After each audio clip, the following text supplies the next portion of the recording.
Euphrates River. Hey, I got a new lesson for you about ancient Mesopotamia. The Euphrates River and the Tigris River form the cradle of civilization.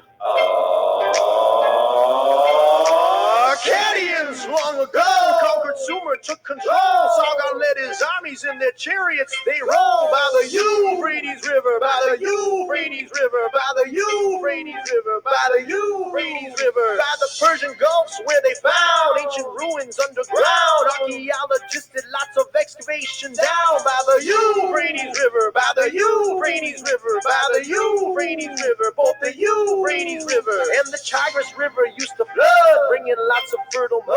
But the problem was that water washed away the crops. Dams and levees made it stop. When it was dry, they'd irrigate. Fighting over water led to war between the city-states. Cuneiform is ancient writing that tells us Sumer city-states were always fighting.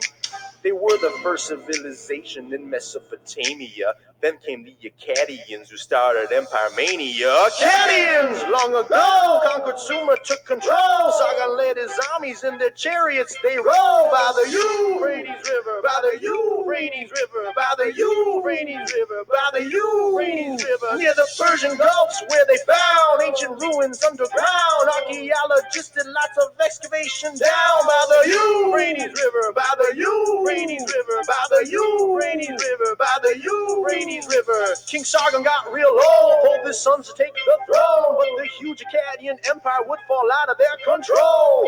Then came Hammurabi, who would take full command. Hammurabi was the king of the Babylonians, man. Babylonia was the land where they told you obey Hammurabi's code, praise Hammurabi's code, break Hammurabi's code, and you'll be saying, oh no. Akkadians long ago conquered Sumer, took control. Sargon led his armies in their chariots. They rolled by the Euphrates River, by the Euphrates River, by the Euphrates River, by the Euphrates River, near the Persian Gulfs where they found ancient ruins underground. Archaeologists did lots of excavation down by the Euphrates River, by the Euphrates River, by the Euphrates River, by the Euphrates River. Babylonians built roads, they traded grain for gold. They kept themselves united under Hammurabi's code. Hammurabi's code, Hammurabi's code, Hammurabi's code, Hammurabi's code, which was a bunch of laws they believed that had no flaws. They obeyed it just because they thought Hammurabi was chosen by the gods. Oh, chosen by the gods. Oh, Akkadians long ago conquered Sumer, took control. Sargon led his armies in their chariots. They rolled by the Euphrates River, by the Euphrates River, by the Euphrates River, by the Euphrates River, near the Persian Gulfs where they found ancient ruins underground. Archaeologists did lots of excavation down by the Euphrates River, by the Euphrates River, by the Euphrates River, by the Euphrates River.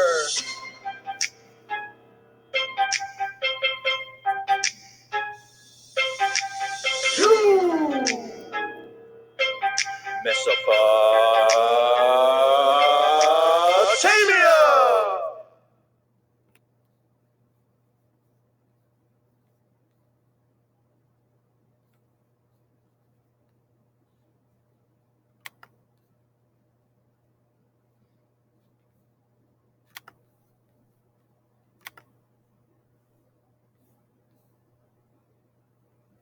Okay, boys and girls, I certainly hope that you enjoyed the Mesopotamia song once again, and certainly you could ask your teachers to play it again and again. It's just so, catchy. So I hope you guys enjoyed that.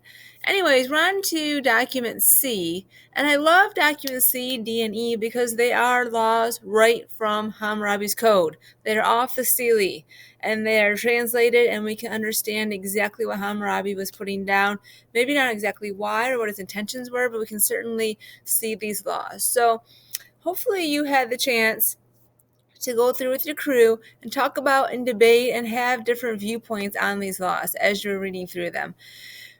This is the most fun part when we're doing this in class. So I certainly hope that you had the chance to bring this alive a little bit and you had the chance to see things from a different viewpoint than maybe when you first read it. On your first read through, you might have had a definite, ooh, I think it's this way.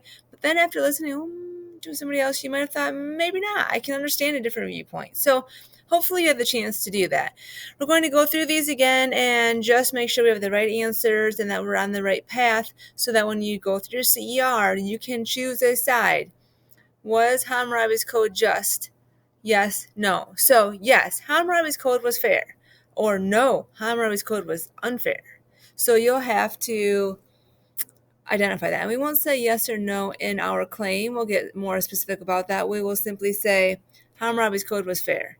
Hammurabi's code was unfair. But as we're thinking about it, we might need to kind of process the yes or no. Moving on. Document C.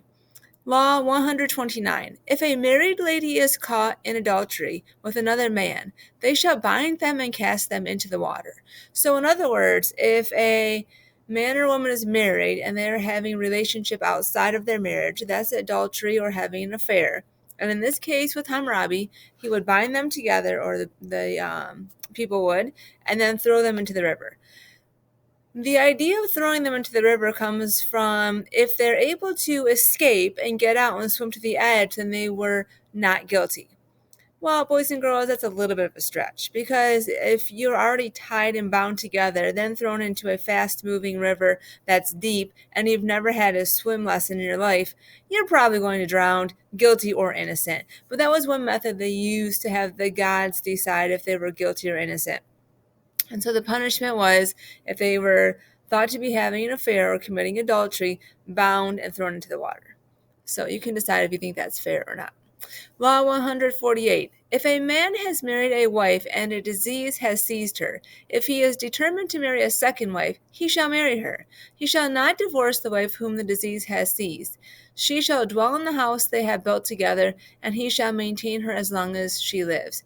In other words, he has to take care of his first wife who's ill. He has a responsibility to keep her in a well cared for environment, although he can also go and kind of care for himself by having another wife. So that is how they've broken that down, and you can decide if you think that is fair or not. Law 168. If a man has determined to disinherit his son and has declared before the judge, I cut off my son, the judge shall inquire into the son's past, and if the son has not committed a grave misdemeanor, the father shall not disinherit his son. Things that you might inherit in Mesopotamia would probably be land or animals. And how beneficial would that be to acquire those things from your father when he passes, when he dies? So to not get that would be a very big deal for the son. So you can see that Hammurabi is trying to be fair and protecting the underdog and saying, we'll check it out. We'll find out, was the son behaving in a poor manner, or is the father going off on a tangent? So we'll kind of talk about that a little bit more in the answers. And Law 195, if a son has struck his father, his hand shall be cut off. Wow. That seems extreme, but that's just me. I don't know. Maybe there's like baby steps before you cut off someone's hands, but I don't know. So up for you to decide.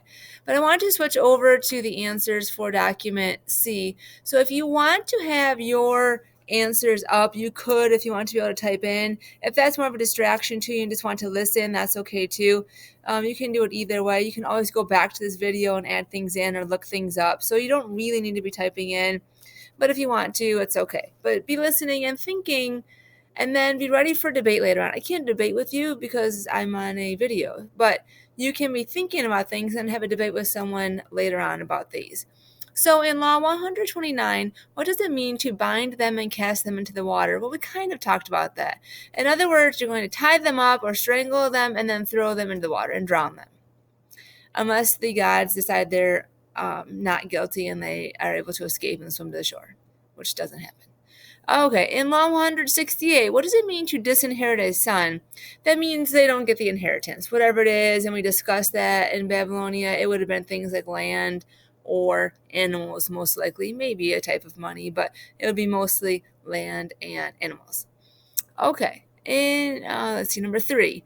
2 crimes in the document result in physical punishment. What are those crimes? How might Hammurabi argue that the punishments were just? So this is a multi-part question. Sometimes we get a little sketchy on our multi-part questions. You might answer one part but not the other. So hopefully you went ahead and answered all parts of this question. So the one is adultery. If they are have committed adultery, they're tied together and thrown in the water. So that's a physical punishment. The other one is for striking one's father, your hands get chopped off. So Hammurabi might say that striking one's father is an attack on authority. So if you are willing to hit your father, what does that mean about your respect for your leader? Would you be willing to try and overthrow Hammurabi at some point? Would you be willing to try and overthrow a local official? And so Hammurabi's point is, I'm going to stop you in your tracks, and I'm just going to let you know that in our society, you respect the leader. And in this case, in your house, the leader is your father. And if you're not going to do that, well, we'll take that up in a pretty harsh way. So that is one way of describing that. I'm wondering if you have other ways of thinking about that. So you might want to pause and discuss with your team. Maybe you've already discussed it, but I just want you to think this is just one way of thinking about it. Remember that all ideas like this have multiple ways we can look at things, multiple ways we can analyze things. So the fun part about these laws and Hammurabi's code, and the reason why it can become a CER with they are fair, they are not fair, is because there are two sides to debate, and they're both provable. They both have evidence to prove them because you can see it from two different ways. So that's the fun part. And don't forget, remember, these laws all came from the god of justice, Shamash. So if they come from the gods, they must be good, right? Number 4, Hammurabi said that his code was meant to protect the weak. Is there evidence in this document that the code did so? What is the evidence? So here's an example. You might have other examples. You might have more things. You might have discussed different things. I hope so. This is just a little example. In Law 148, the sick wife is protected. She is cared for until her death by her husband who's married to someone else. She is looked after. She is not tossed aside. She is not homeless. She is actually has to be looked after. Now, some of you might argue, wait a minute, that's not enough. He should stay just with her until she dies. He can't have a second wife hanging out at the house while she's ill. So you could debate something different, but in this case, the example was she's protected, she is taken care of, and she is in good hands. The other example is Law 168, when a son is protected from losing his inheritance. He gets investigated. He gets the chance to prove himself innocent, which in Hammurabi's time was pretty cool. And number 5, overall, are the laws regarding family just? You had to explain that. Are they fair? I want you to debate this with your neighbor or the whole class. Maybe you already have. Maybe you don't need to go through this. If you've done that, that's okay. But I want you to think about some things. In Hammurabi's time, there's lots of constant attack from enemies, people trying to invade, people trying to get control. So how do you keep control of your empire when you need to be organized and you need to be aware of what's going on? You need to be proactive. You need to keep your area protected. You cannot have chaos and disorganization and protect your community from enemies. So perhaps that lends itself to having strict rules and laws. I don't know.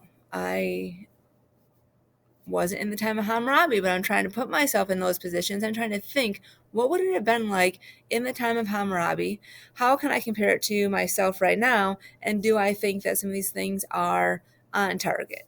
So go ahead, boys and girls. That was document C. If you want to discuss anything else, please go ahead and do so now. And then we're going to move on to, to document D. All right, see you back.